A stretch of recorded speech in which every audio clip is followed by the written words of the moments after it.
Renan Maia, um abração de North Andover, Massachusetts. Obrigado por tudo, professor. Obrigado, Renan. Obrigadão. Um abraço, cara. Você está aí em segurança. Valdeir Greco, R$ 20. Obrigado. Quanto mais importância geopolítica, mais avanços na direção da anarquia social, professor Abram. Valdeir, eu não acho isso, cara. Eu não acho que a gente está caminhando para uma anarquia social. É o oposto. A gente está caminhando para um controle maior da sociedade, por um grupo pequeno de pessoas. A gente não está caminhando para o caos. É para uma outra forma de organizar a América do Sul. A América do Sul é importante geopoliticamente? Super, cara. Você fecha ali o Atlântico Sul, você tem muito recurso natural, energético. É uma potência, a América do Sul, porque já é tratada como um bloco. Eles já se consolidaram. Foro de São Paulo, o Lula, os petistas, junto com a esquerdinha lá, mais Cuba, cara, já se consolidaram, eles são uma força hegemônica. A disputa agora é o tamanho da China, por incrível que pareça. A briga, a gente topa ser parceiro da China, do Partido Comunista Chinês. Colônia não. Mais do que os milicos. Os generais ali, prestando continência e falando, não existe futuro para o Brasil que não esteja alinhado à China. O general Ramos falou isso. Está gravado no YouTube, é só ver. Deus salve a nossa amada China. Imagina, cara. Em outros países, generais com essa postura, não estou falando que o general Ramos recebeu dinheiro, mas em outros países, muitos generais receberam dinheiro de suborno da China. Não sou avalista do general Ramos para nada. Para nada. Tá? Então, esse que é o desenho. Acho que esse que é o desenho, não é... Na Venezuela, o que houve é muita bagunça. Lá você não tinha um cara mais organizado, mais... O PT, o Brasil, é uma coisa estruturada há muito tempo, cara. O socialismo, o comunismo no Brasil, ele existe, cara, há mais de 100 anos. E eles vieram trabalhando com o PT, o sindicalismo, ele foi pensado, ele foi ninado no colo de intelectuais, gente inteligente, preparada, cara. Pega o debate, tá aqui, eu comentei no último, vai entrar sem filtro, você vai ver um monte de comunista inteligente preparado. Não é que o cara é mau, ele é burro. Quando o cara é mau, é burro, é fácil. Nenhuma das pessoas que estão fazendo mal para o Brasil, que me assustam, são burras. São as inteligentes que me assustam. E tem um monte de gente inteligente. Cara, Kassab é burro? Kassab fez poli na USP, engenheiro politécnico na USP. A Fife Domingos, engenheiro politécnico na USP, não é burro. Tarcísio é burro? Não é burro, não, cara. Tarcísio é inteligente, engenheiro, IME, inteligente. O Dória é burro? Não é burro, não, cara. Fernando Henrique é burro? Não. Haddad. O Lula não é burro. Tem um monte de cara inteligente. Só que, para mim, eles usam a inteligência deles para o mal. Para acabar com a liberdade da minha família. Da sua família. Então, veja, eles estão reorganizando a sociedade brasileira num formato que, para mim, não interessa. Que, para mim, é um formato nefasto. Mas não vai ser a bagunça da Venezuela. Na Venezuela, cara, graças a Deus, eu esqueci o nome daquele maldito que morreu de câncer. Chaves. O Chaves e o Maduro, muito primitivos. O Chaves, não dá para comparar. O Chaves é muito, muito, muito primitivo. E o Maduro é um imbecil.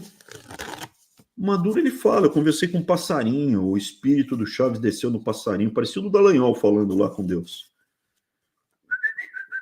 Ele pega e vê, escuta. O Chaves era tão imbecil, mas tão imbecil, que ele acreditou na mentira que Cuba tem a melhor medicina do mundo. Porque ele teve câncer.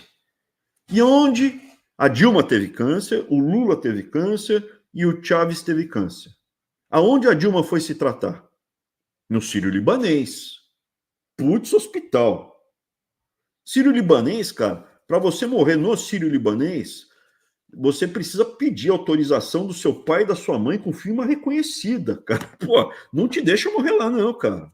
Não deixa morrer. Difícil. O Lula, sírio-libanês. Não foi para Cuba. Não foi na melhor medicina do mundo. O Chaves foi. Ele foi fazer o tratamento lá com ervas da maravilhosa medicina cubana. Morreu. Morreu. Mas muito primitivo. A Venezuela, muito primitiva, cara, muito primitiva. O Brasil não é primitivo. O Brasil é um país sofisticado e tem escala.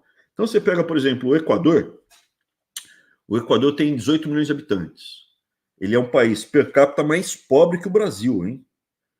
O Brasil, ele tem hoje uma renda per capita baixa, abaixo da média mundial. Mas ele tem muita gente, são 200 milhões de habitantes. É um país com uma economia muito grande. E aí você tem concentração, oligopólio, monopólio, feita pela esquerda. Ah, não, quem faz isso são os capitalistas malvadões. Primeiro que, capitalismo eu sou contra, eu sou a favor do livre mercado. E, pô, o Lula manda no Brasil desde 2002, cara. Quem tá lá são os amigos dele, meu. O Butim, dono do Santander, era amigo do Lula. Ele falou, eu liguei para o celular dele para mandar a gerente do banco lá, que falou mal da Dilma, embora. Então, veja, o desenho é um desenho diferente. O Brasil já está no meio do caminho. O Brasil já está no meio do caminho do que vai ser a nova sociedade que eles estão construindo. Não é caos como na Venezuela. Você não vai ter que comer o seu cachorro, não vai ter convulsão. Se eles administrarem aquilo lá direitinho, a gente vai caminhando sem você perceber tanto.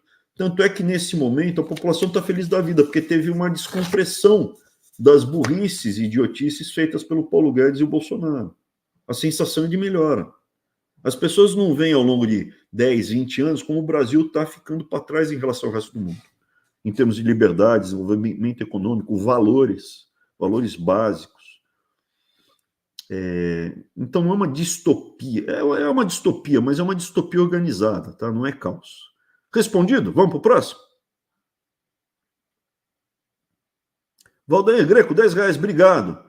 Professor Abraham, você acha que o Ministério da Saúde vai lançar um programa nacional tipo Narcóticos Anônimos? Não sei. As drogas fazem parte do processo,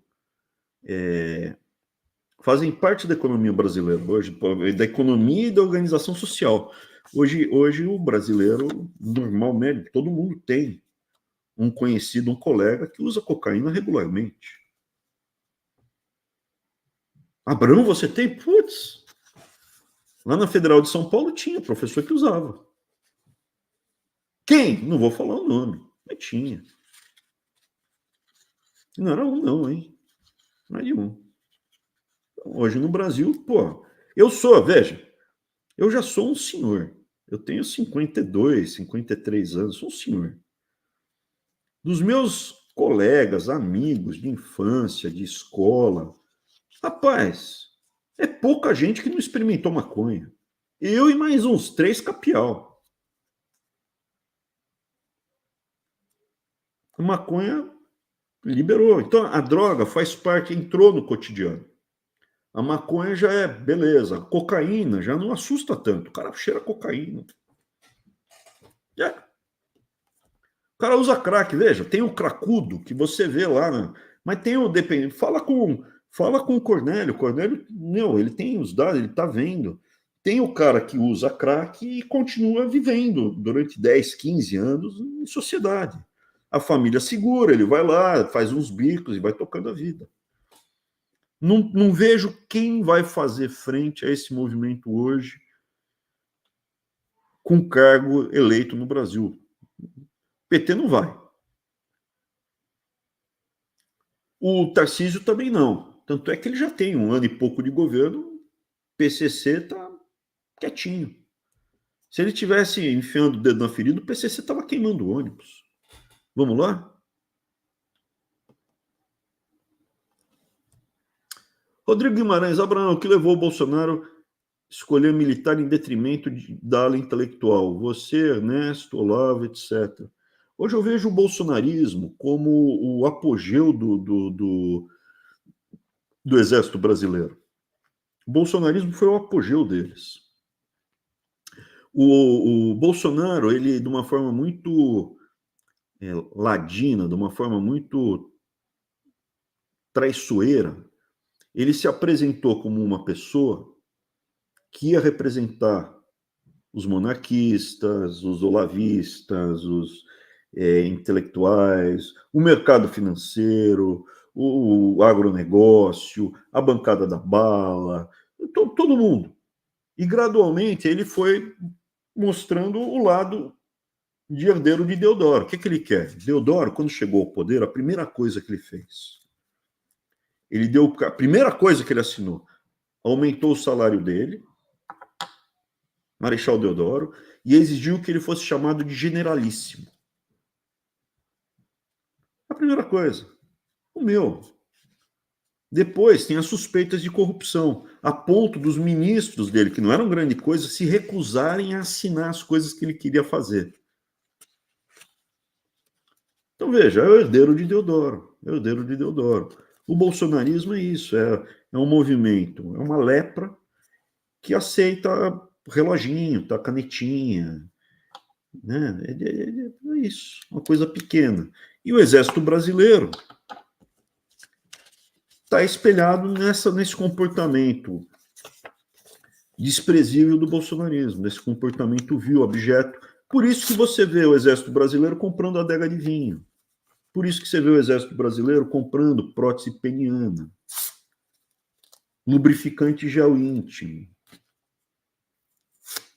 E aí, compra Viagra.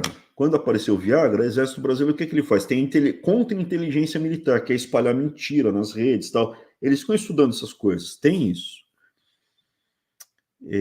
Não, Viagra é para pressão, é remédio para pressão. Pô, eu quando postei, comprar Viagra, precisa fazer isso, cara. Pressão é pressão. Aí, pô, eu tirei a postagem criticando. Aí eu fui ver, não, a dosagem, o remédio é outro. Pode-se usar Viagra para pressão, mas não é o azulzinho naquele comprimidinho lá, o que eles compraram. Aquele que eles compraram é para disfunção erétil. Então, o Exército Brasileiro está recheado desses exemplos. Está recheado. O astronauta é coronel, cara. Ele passa no Outback e dá uma fominha, ele vai lá, gasta R$3.000 e pede para o Senado reembolsar. O Senado é dinheiro dos seus impostos. Tá? Então, veja, chegou lá um cara que, é honesto, sou honesto, cara. Essa que é a verdade, eu sou um cara honesto. Eu não sou corrupto. Não aceito. Começou o quê? Eu acho, o que eu vejo hoje, num primeiro momento, ele estava se segurando, depois ele soltou a franga. Começou, e eu estava atrapalhando, porque tinha um dos maiores orçamentos. A partir do final do primeiro ano de governo dele, depois que o Ramos entrou, centrão tapete vermelho. Exército Brasileiro é o centrão de farda, mesmo comportamento. Mesma ética, mesma moral, mesma coisa. Eu estava atrapalhando. Por isso que PGR dele, eu chegava, presidente, a PGR, por isso não, acho que por isso, né? Presidente, o Aras, a equipe do Aras, tudo você pega, é só tiro em cima de mim, é só balaço em cima de... Presidente, a sua comissão de ética, que o senhor indicou os nomes, me pega todo dia para me detonar. Presidente, os caras lá do Ministério da Fazenda, cara, só jogam bola nas costas, só dão... Eles queriam que eu pedisse demissão. É isso que acontece, é isso. É isso. Tá bom? Tupi, os próprios generais são capazes de entregar um deles para manter o sistema. É o que eu acredito, eu também. Eu também acredito nisso, Tupi. Próximo. Rafael Vital, boa noite, Abraham. Preciso dizer que estou muito surpreendido com as medidas de Milei. Na minha visão, a Argentina está no rumo certo. Estou enganado? Tá. O que o senhor diz sobre as decisões dele até agora? Abraços.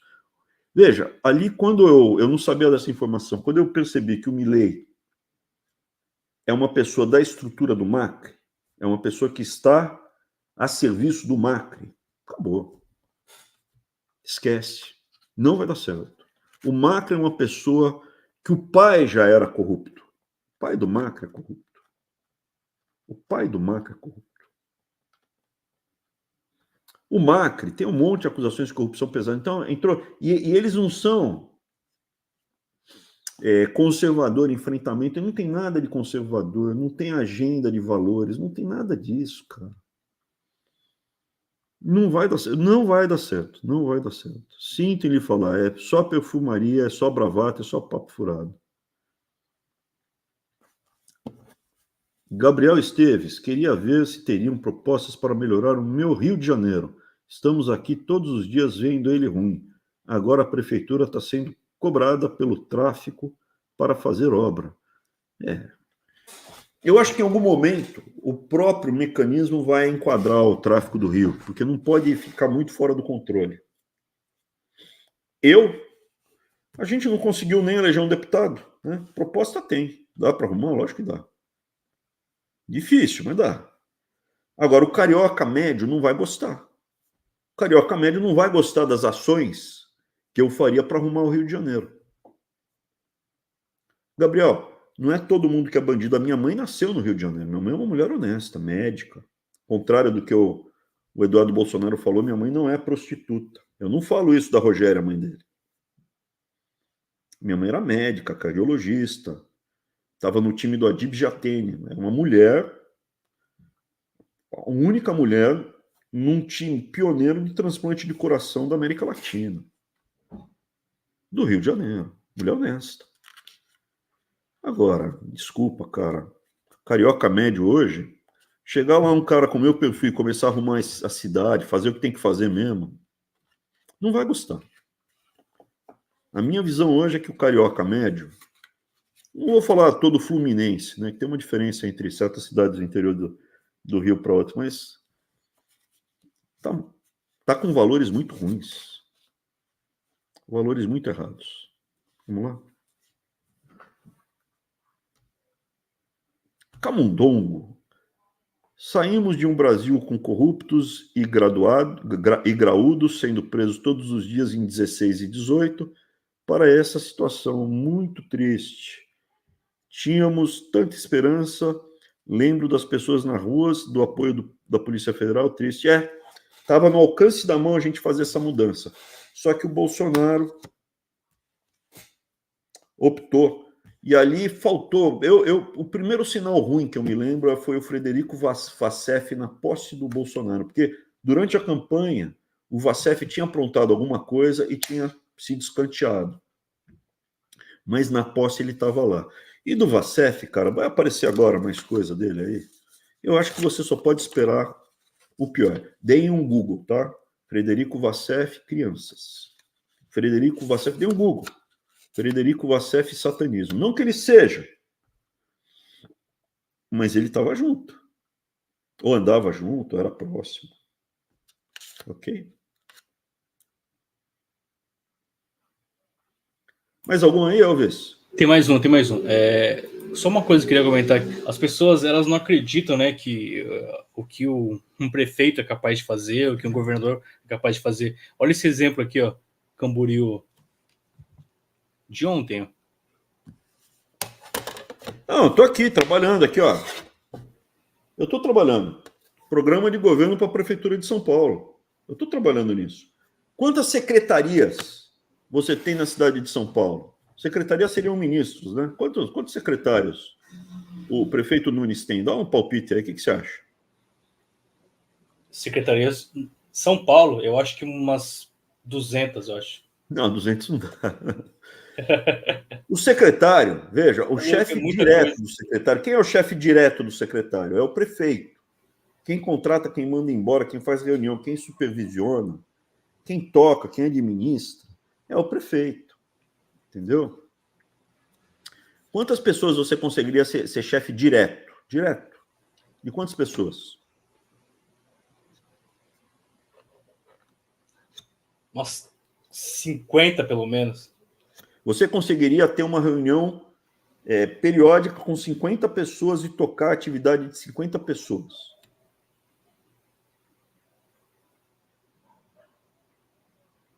Você deve ser o melhor gestor do mundo, cara. Veja, você não estou falando de você ser o cara que vai comandar o soldado, corre lá e mata. Estou falando assim, ó, você vai ser o gestor de gestores. Você vai tocar executivos que têm times de milhares de pessoas debaixo dele. Um gestor gigantesco, assim, fantástico. 10. Consegue ter 10, 15.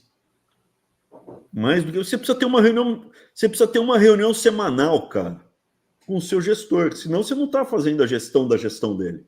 Concorda? Sim.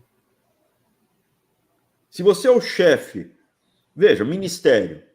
Em tese, o presidente deveria se reunir uma vez por mês com o ministro da Saúde. Por quê? Uma vez por mês, pelo menos. Como é que está indo as metas? A gente tinha um plano de governo, tinham 20 metas aqui. Como é que está indo a meta tal? Está melhor, a outra está pior. Como um gerente responde para o superintendente ou o superintendente para o diretor? Como é que está indo as vendas? Como é que está indo os custos? Como é que está indo a equipe? Como é que está indo as contratações, as demissões? Relacionamento com o cliente, fornecedor. Cara, um bom gestor deveria ter pelo menos uma reunião semanal, um gestor de gestão semanal. Pode ser de 15, 20, 30 minutos, só para saber como é que estão indo as coisas, tal, alguma coisa. Cara, se você tiver 30 pessoas, não dá para administrar. 30 secretarias é inadministrável, tem 33. Quantas precisa? Eu acho que 10 está de bom tamanho. Casa Civil, Fazenda, Economia, uma secretaria só de Cultura, Esporte e Lazer, porque é o secretário que toca. Uma de Cidadania Social, para cuidar de todos os programas sociais. Saúde, Educação, Segurança. Uma de Urbanismo e Meio Ambiente. Uma de Comunicação e Relação Institucional. Uma para cuidar das subprefeituras. Cara, depois 3 assessores e ferro na boneca. Não tem... 33. Caos, cara, é caos. Você paga isso com impostos. Loucura. O que dá para fazer? Aqui, ó, programa de governo, aqui, ó. Fazer equilíbrio fiscal, proibir aumento de impostos, melhorar a governança, fazer uma auditoria geral, um programa de recompensa para combater corrupção, fechamento de ruas, tem um monte de coisa, programa de qualidade ao consumidor. Agora, vai acontecer? Lógico que não. Por quê? Porque o que o brasileiro médio, depois, foi uma decepção muito grande. A gente estava numa toada de melhorar os valores. O bolsonarismo quebrou isso de uma forma, quebrou as nossas pernas, cara. Para a gente recuperar vai ser muito difícil. O Rio de Janeiro é muito difícil recuperar. Por quê? Porque o carioca médio quer a bagunça, cara. O carioca médio, ele quer a loucura. Vamos lá? Vamos lá.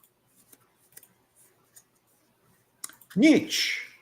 Abraão, hoje eu vi um vídeo de assalto com fuzil na Baixada Santista. Nunca vi isso na minha vida. Estamos vivendo Rio de Janeiro em São Paulo. Elegemos um carioca ligado ao Michel Temer, ligado ao Kassab para ser governador do estado de São Paulo.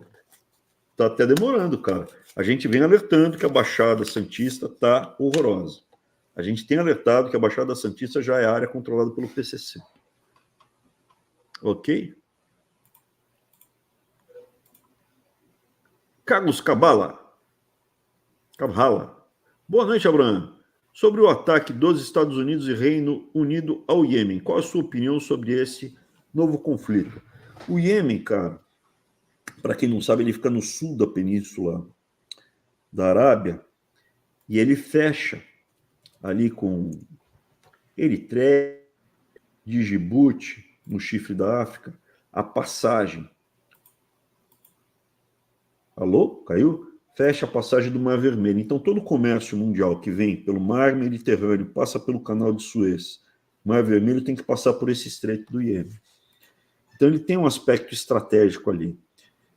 Tem um grupo grande, uma quantidade grande de população xiita. Obrigado, Alves.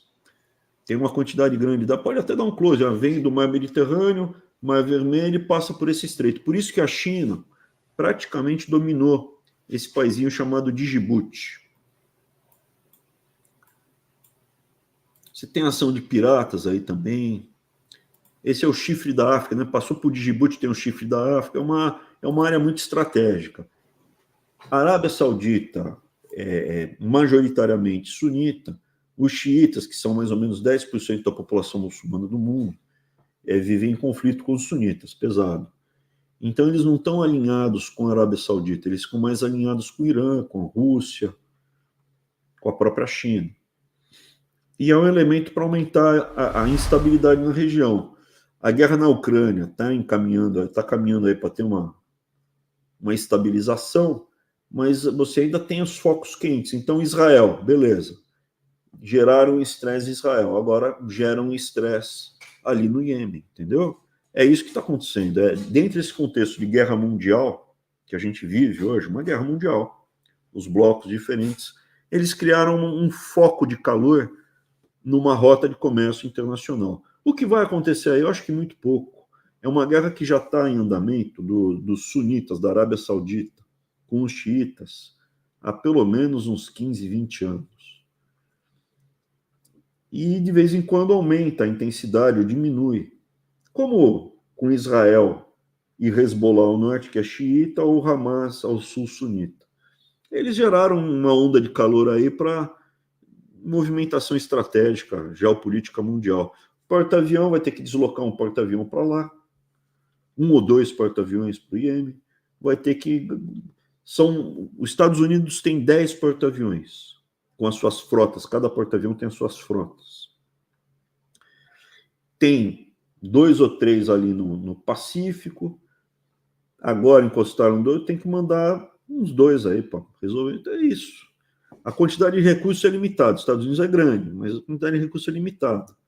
Eles não podem deixar fechar. Já diminuiu muito o fluxo comercial. O pessoal está contornando, os navios estão contornando a África.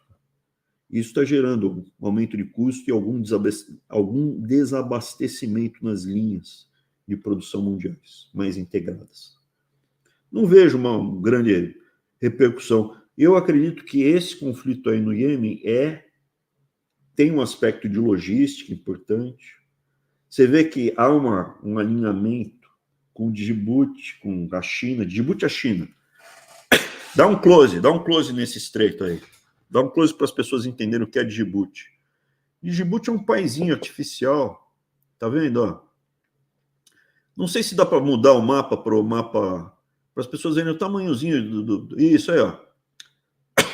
Djibouti é um paizinho criado recentemente, artificial, e a China comprou o porto lá. Só que em vez de comprar um porto comercial, como ela comprou vários portos na América do Sul, durante o regime do Bolsonaro, dos militares, comprou porto pelo Brasil todo, comprou porto de um terminal em Santos, é comercial. Aqui em Djibouti é o único porto da Marinha de Guerra chinesa, é um porto militar. Tem alguns portos da China que são aceitos como militares, mas não são oficialmente como militares. Tem um no Paquistão, assim. Mas Djibouti não. E por quê? Porque fecha o estreito. Por que eles por que os iemenitas não jogam, esses rebeldes aí, esses xiitas, não jogam bomba em Djibouti, ou não fazem? É tão próximo, cara.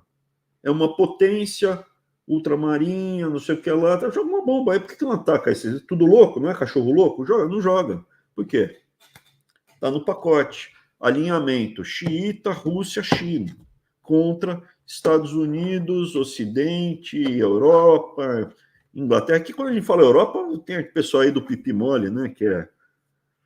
Enfim. Tem uns países aí que... é só encosto. Obrigado, Rafael. São 11 porta-aviões. Você tem razão, são 11. Eu estava na dúvida. São 11. Obrigado. 11 porta-aviões. Aqui, né, que fica a base deles, bem aqui na curvinha aqui. Isso vai afetar a nossa vida? Já está afetando, entendeu? Não é que uma coisa... O que é como a piada do Clodovil. Conhece a piada do Clodovil?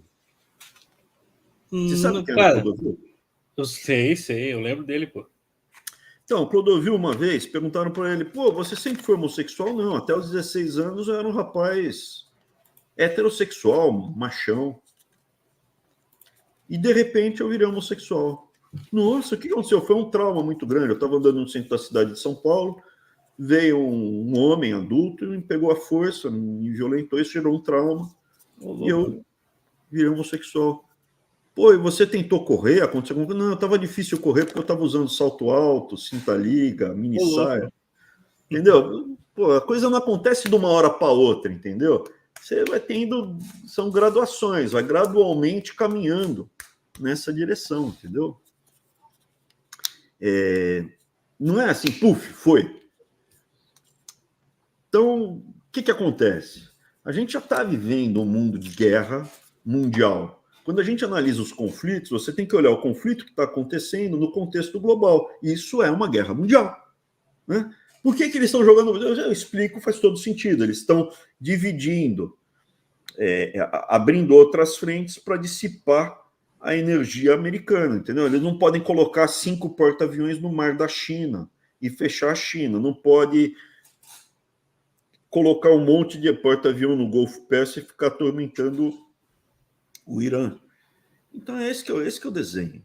Não pode ficar mandando um monte de recurso para a Ucrânia. Esse que é o desenho. Vamos lá? Elga Marte, obrigado, Elga. R$250, está sempre aí apoiando a gente. Obrigado, Elga. Mas Bernardinucci, R$15, obrigado, Bernardinucci. Eibe, afundamos na imoralidade, perdemos nos valores, nas drogas, nossas elites pensantes nunca se preocupam com o país e agora seguem moralmente. Anitta, Neymar, Vittar, não tenho mais esperança. Olha, você tem que ter fé. Eu tenho a minha razão e a minha fé. Em breve eu pretendo abrir essa champanhota. Eu preferia até tomar uma cidra, eu gosto de cidra, mas tem muito açúcar. Eu estou cortando o açúcar porque, pô, aqui, ó, não é Photoshop, hein? Não é Photoshop. Eu emagreci, tô com 80 quilinhos, cara. Minha meta é 78 quilos. É esperança. Do ponto de vista objetivo, eu vou dar um exemplo, Belarminucci, o que acontece? O Brasil é o país do futebol, Elvis? Não, já foi. Já foi. Já foi. Por que o Brasil já foi o país do futebol? Por que o Brasil era o país do futebol? Por que o Brasil tinha o melhor futebol do mundo? Em contexto. Por quê? Não havia talento desperdiçado. Se tivesse um garoto talentoso para futebol no meio do Tocantins, tinha olheiro, cara. Tinha um olheiro que ia pegar o talento, ia dar um jeito, levar ele para um time para ganhar. Você tinha um esforço muito grande das famílias, das pessoas, da sociedade, da nação, para não desperdiçar nenhum talento para o futebol. Concorda comigo? Sim. Por que havia esse esforço tão grande? Principalmente do mais pobre. Como um cara pobre, no meio do cafundó do Judas, podia ficar rico? Jogando bola. Durante um período do Brasil, durante uns 80 anos, uma das formas de ascensão social de uma pessoa que não era intelectual, inteligente, talentoso, mas jogava bem bola. Se jogar bem bola, cara, você vai ficar milionário, vai ter um monte de mulher, vai viver bem e tal. Então, o futebol era um instrumento de ascensão social. Qual era o paradigma de um garoto pobre? O que você quer ser quando crescer? Jogador de futebol. E se você for perna de pau, bom, daí a gente vai ter que se virar, porque fica mais difícil. Não é isso? Estou falando loucura? Não, é isso mesmo, cara.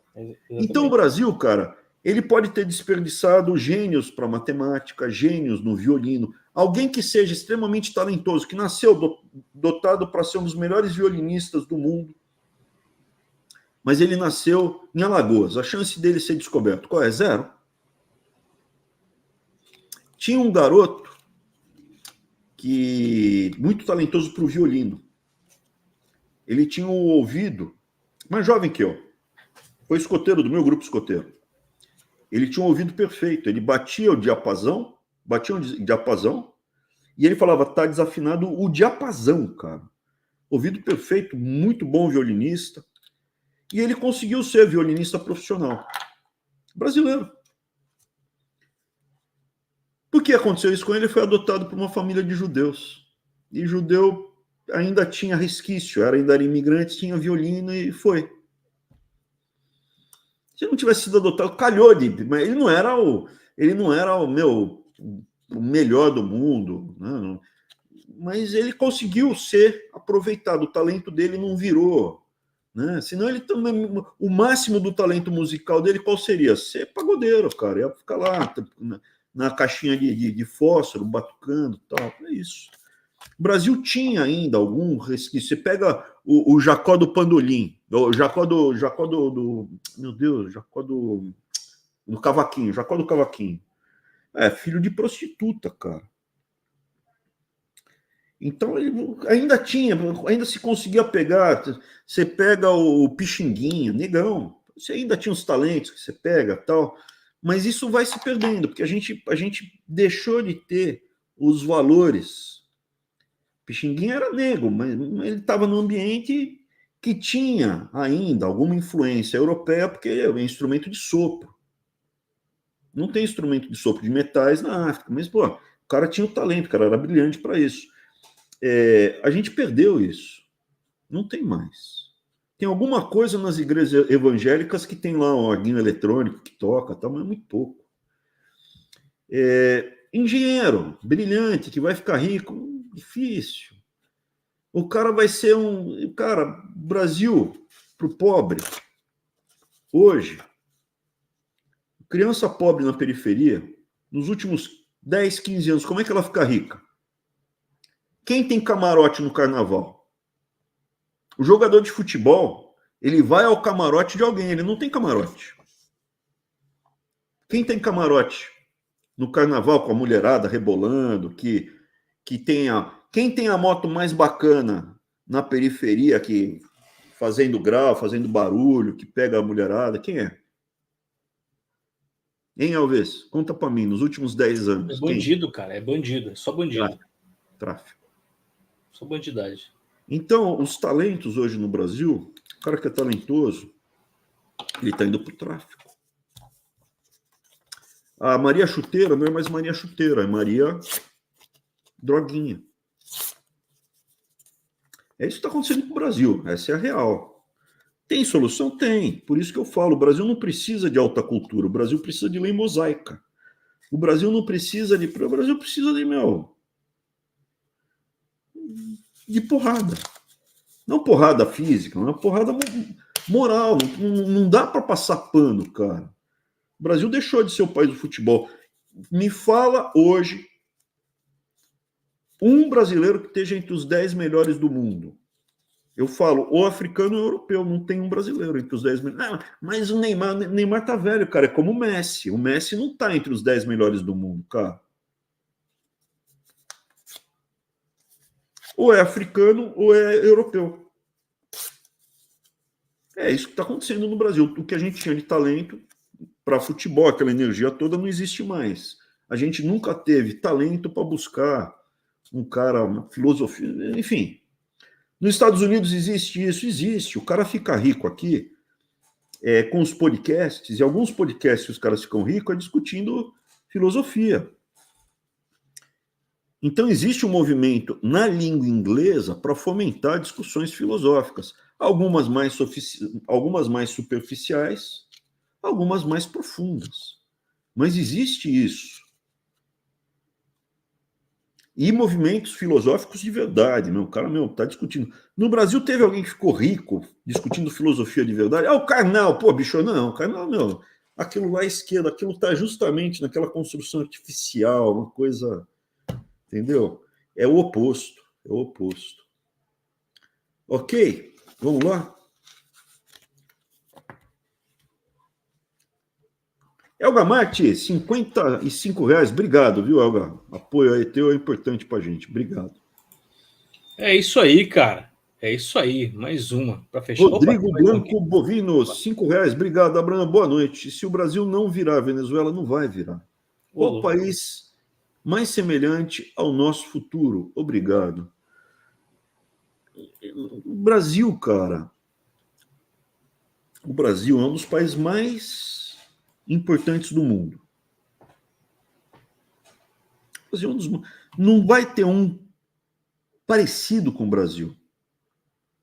O Brasil, ele vai influenciar os outros países. Não é que o Brasil, na região, a região da América do Sul, o Brasil é metade da América do Sul em termos de população e território.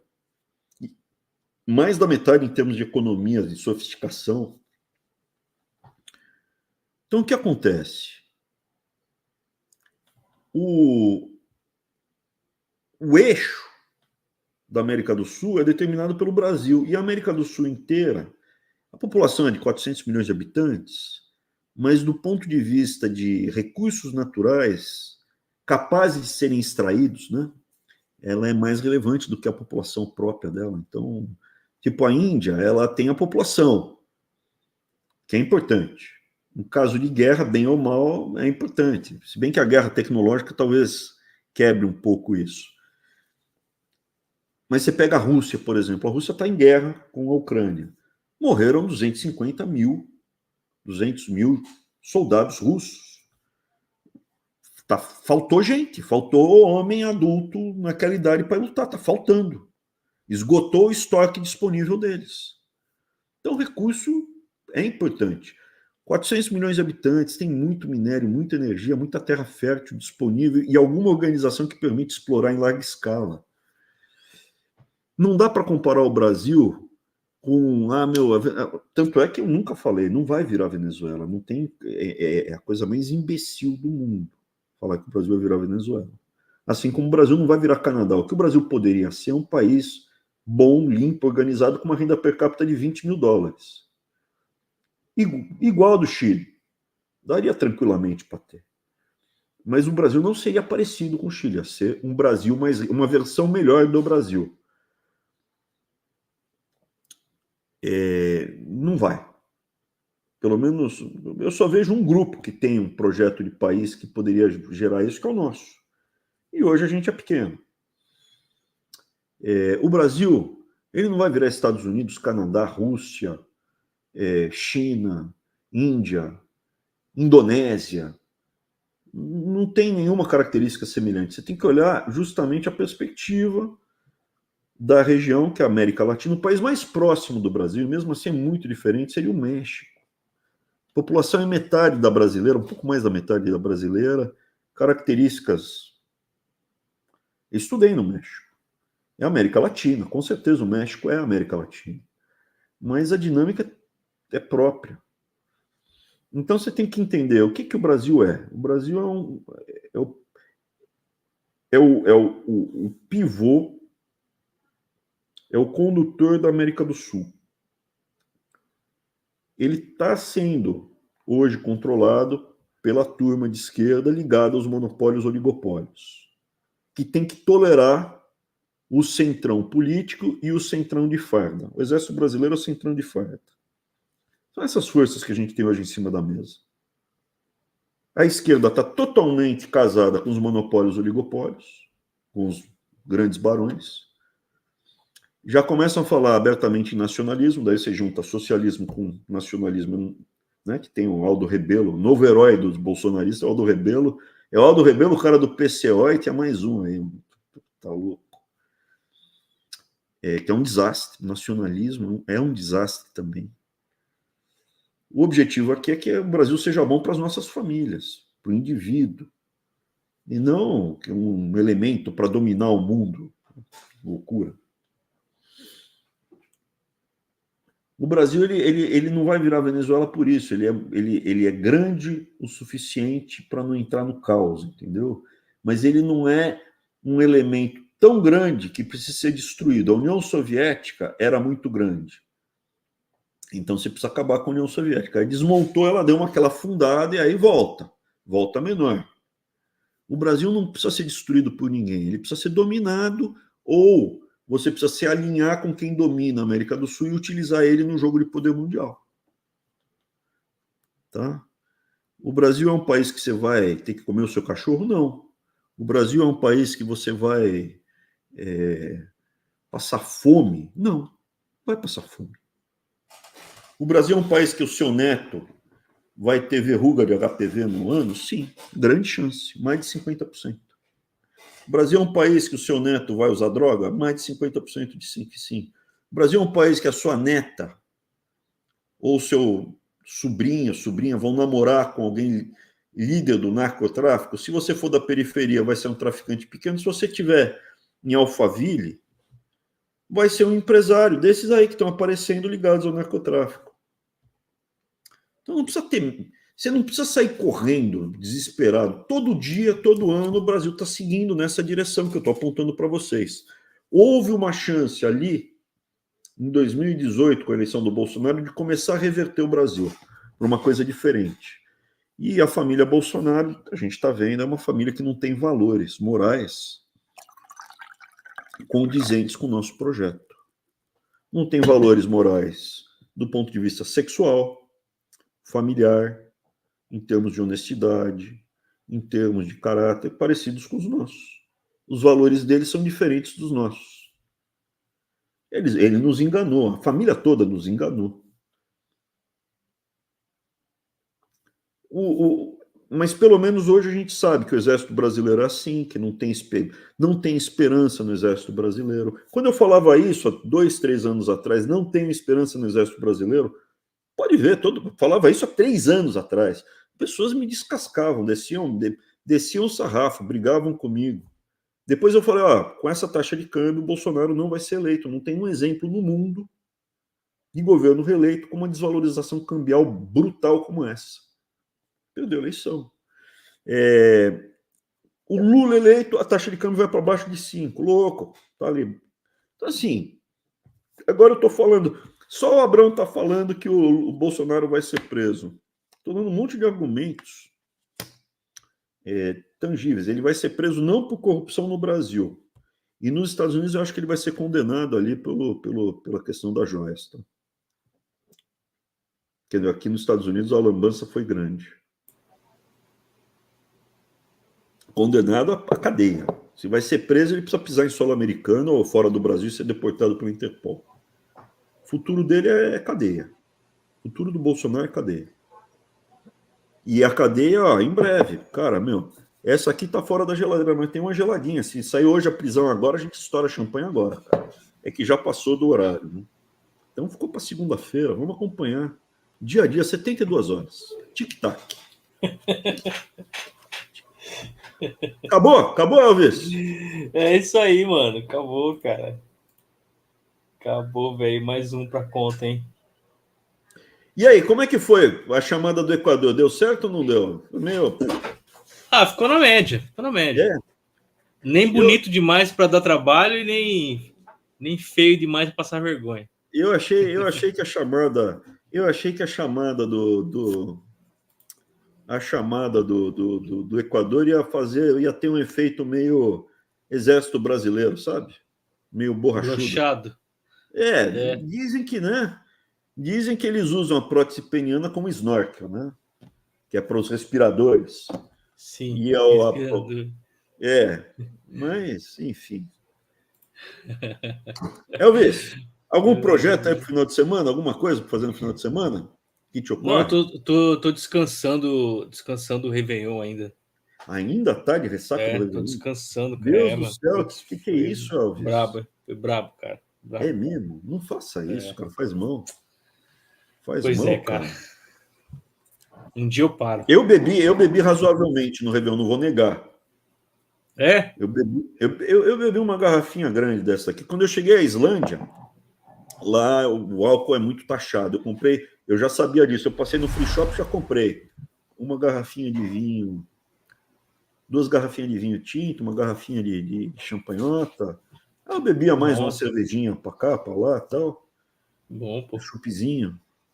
Mas não, assim, eu não chuto mais o pau, não enfio mais o pé. Já enfiei o pé na jaca, mas hoje eu tô saúde, cara. Hoje eu tô saúde. Tá certo, tem que descansar um pouco, né? E tentar beber. Eu gosto muito de um licorzinho também. Meu uma Deus do céu. cidra, mas eu tô cortando porque tem muito açúcar, cara. O açúcar eu tô reduzindo, comendo mais proteína.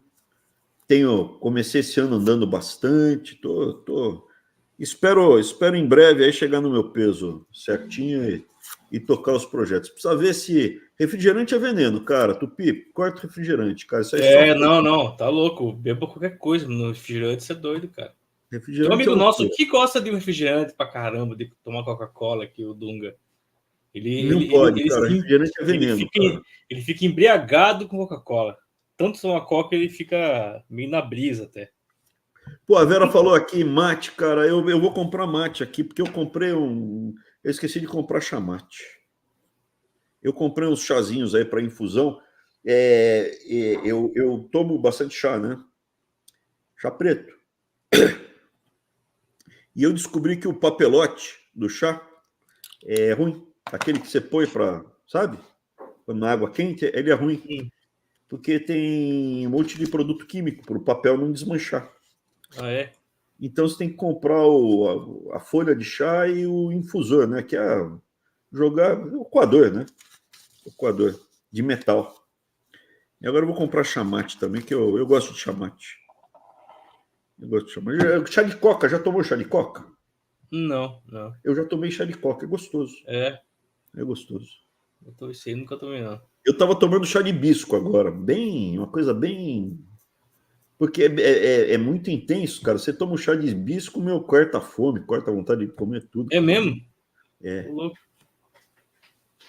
Eu uma refeição por dia só que eu faço.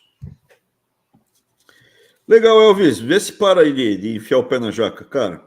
Não, Gente, tô dando tempo agora, descansando agora. semana que vem, talvez venha uma nevasca brava aqui onde eu tô. E aí eu conto como foi a nevasca. Vamos ver como é que rola. Faz os videozinhos aí, pô. Tô trabalhando aqui no programa de governo. Ah, eu esqueci de Sim. falar, gente. Pô, por favor. O Manifesto Conservador está pronto. O Manifesto Conservador está pronto. Ele está no site do Farol da Liberdade. Entrem lá e vejam o manifesto. Nesse momento é importante para a gente escutar o feedback de vocês, a opinião de vocês do manifesto. Por quê?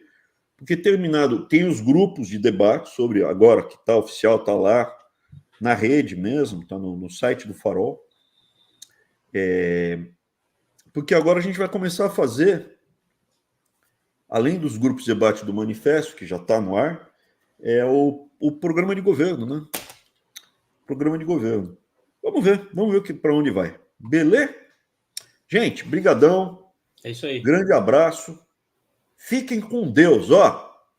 Beijoca. Falou, galera. Feriadão. Peguei. Vim pescar um peixinho aqui, ó. Acabei de pegar, ó. Só que por enquanto, só peixe pequenininho. Vamos ver se mais pra frente a gente pega o maior. Voltei da pescaria, tomei um banhão e refletindo. Cada peixe a sua isca. Para pegar bolsonarista. Aproveitando, dado que a gente falou de relógio, próxima sexta-feira vai entrar o Sem Filtro, novo horário, às 8 horas. A gente se vê lá. Um abraço.